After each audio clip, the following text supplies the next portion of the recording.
Do staff always hook up on long journeys? Of course they do. Just watch our show. They hook up all the time. I've had people get, engaged, break up, hook up, swap. It happens. They can shag each other. I don't care. I really don't. That's not my job. Hi, I'm Captain Sandy. I am a yacht captain. I've been in the business for 35 years. And today, I'm going to be answering your questions from the Honesty Box. What does a sea captain do? Well, I go to sea. Also, I take passengers on board. I take them out for a good time. We do a charter season. And we try to do a good job, but sometimes it's not so good because of the crew. But at the end of the day, we get to count our cash. Do you think people overestimate your role? I don't know. I don't know what they think, but my role as a captain is a real job. It's not just for TV. I actually am a federally licensed captain with the U.S. Coast Guard. It's a very serious license, and if something on board happens, I could go to prison. What is the most dangerous aspect of your job? Leaving the dock.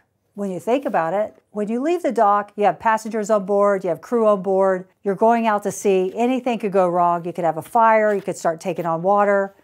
If we're not properly trained, we could, lives could be lost. Do staff always hook up on long journeys? Of course they do. Just watch our show. They hook up all the time. I've had people get, engaged, break up, hook up, swap.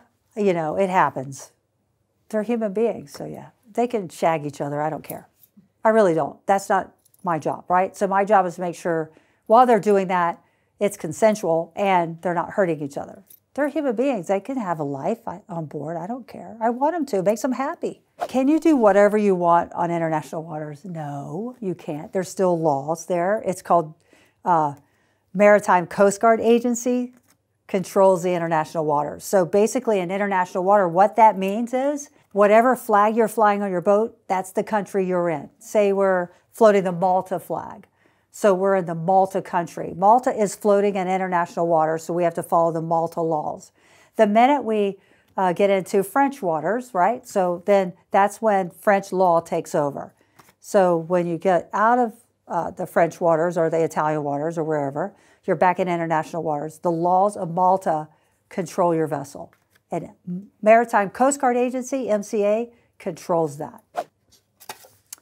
How would you survive a sinking boat in the middle of the sea? What we're taught in maritime school is when you start taking on water, you want to stop taking on the water. The last thing you want to do is get in your life raft, okay? Because you don't want to get in your life raft because it's easier to find a big yacht than a life raft. So you want to stop the water from coming in the vessel. If you cannot do that, then you abandon ship, call the Coast Guard, get in your life raft, and try to stay as close to the vessel as possible to where the ship went down.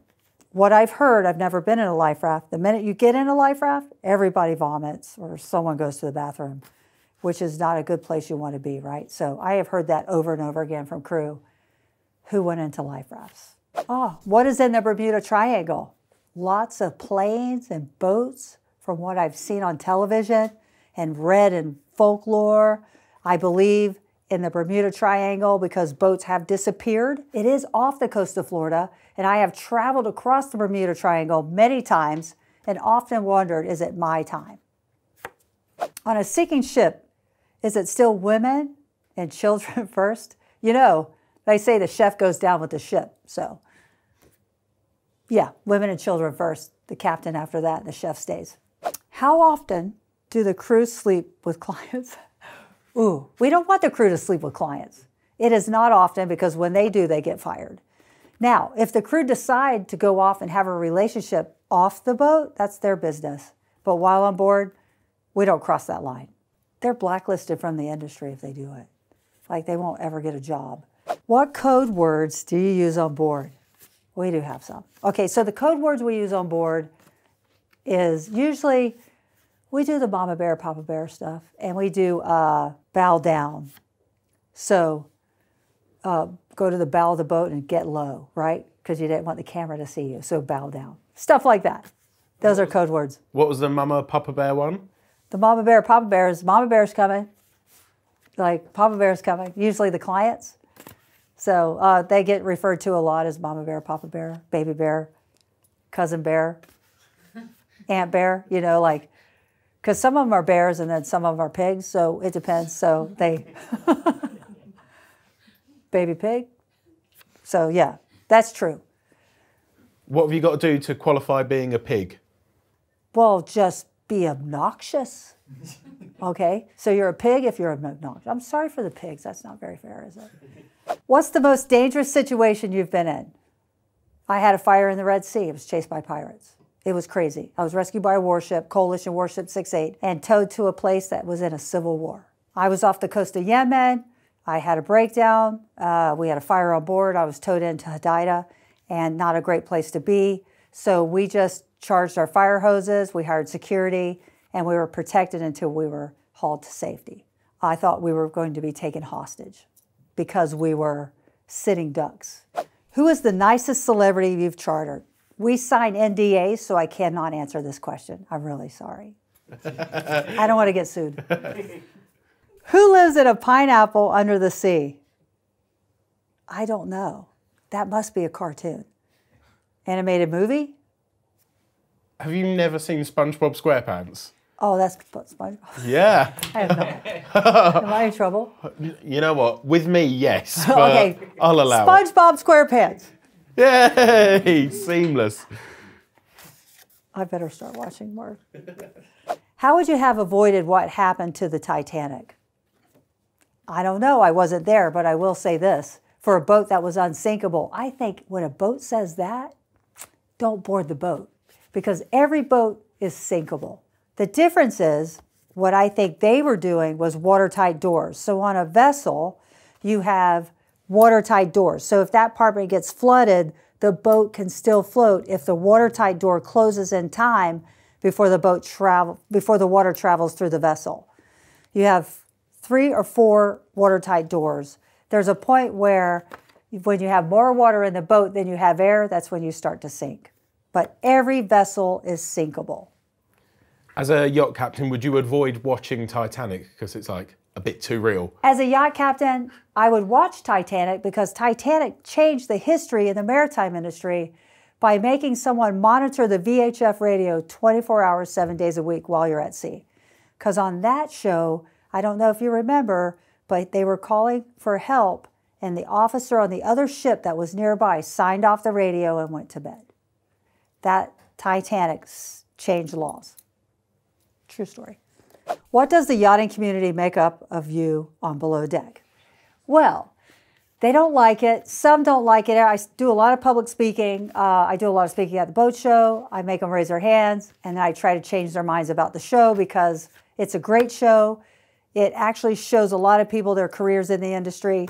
It's a travel show, and this stuff really happens. And I also think we get to show owners what captains go through. So we manage all of that, which is not easy. Being a captain requires you to be a restaurant manager, a therapist, a coach, so many things. And then you're responsible for the budget, so you have the finance side. It's a pretty big deal. What is the scariest thing in the ocean? You know, I sat next to the admiral of a submarine one year at the Explorers Club in New York, and I asked him that same question. And he said to me, he wanted to be buried at sea until he saw something very deep in the water. And he said he never wanted to be buried at sea. And it was like this fish that looked like it was straight from hell. And he was like, it was the scariest thing he had ever seen. That was an admiral from a nuclear submarine. I was like, okay, I don't need to see that. So for me, I'm going with what he says. I have not seen anything scary.